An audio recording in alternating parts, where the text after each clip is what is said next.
It was January 2nd, 1974. Arkansas lay frozen under sleet and ice. Out in Hollis, Marcia Tillery delivered her baby boy too soon.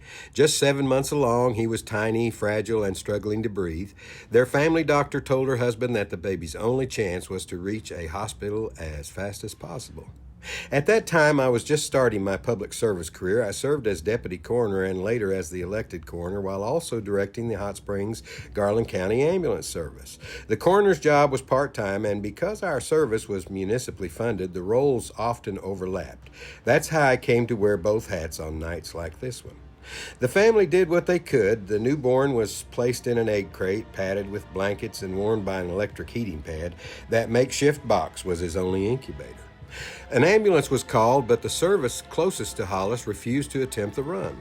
The roads were treacherous, there was sheet ice, freezing rain, there were blind curves with sheer drop-offs. The call then came to the Hot Springs, Garland County Ambulance Service. At 6:30 p.m., me, Dale Simpson, and Charles Williams rolled north toward Hollis in our unit with chains on all four wheels. We knew full well what kind of night lay ahead. Highway 7 is a beautiful drive today, winding, scenic, cut through the Ouachitas and Ozarks, but that night it was a 5-hour gauntlet of ice. At one ridge, the ambulance couldn't climb further. For nearly an hour, we sat there with the newborn fading inside that egg crate, wondering if we'd fail. Then came headlights through the storm.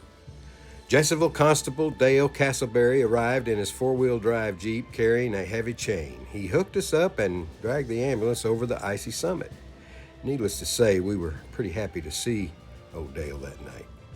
Garland County Sheriff Bill Pate and a deputy joined us farther down, escorting us as we crept south toward Hot Springs. At 9:35 p.m., nearly 5 hours after the birth, we rolled under the lights of Ouachita Memorial Hospital. The baby was rushed upstairs and placed in a real incubator. He survived. We nicknamed him Slick. Years later, his mother brought Darren back to the ambulance station. He was strong, smiling, full of life. In time, he served with the Hollis Volunteer Fire Department, working his way all the way up to chief. He was protecting the very hills where his story began.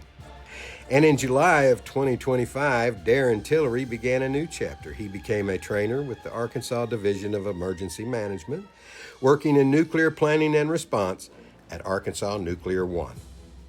From a premature baby in a padded egg crate to a man teaching others how to save lives in the hardest emergencies. That is a circle worth remembering.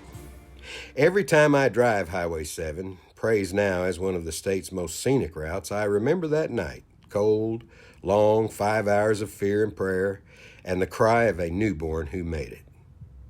Y'all be kind to each other, okay?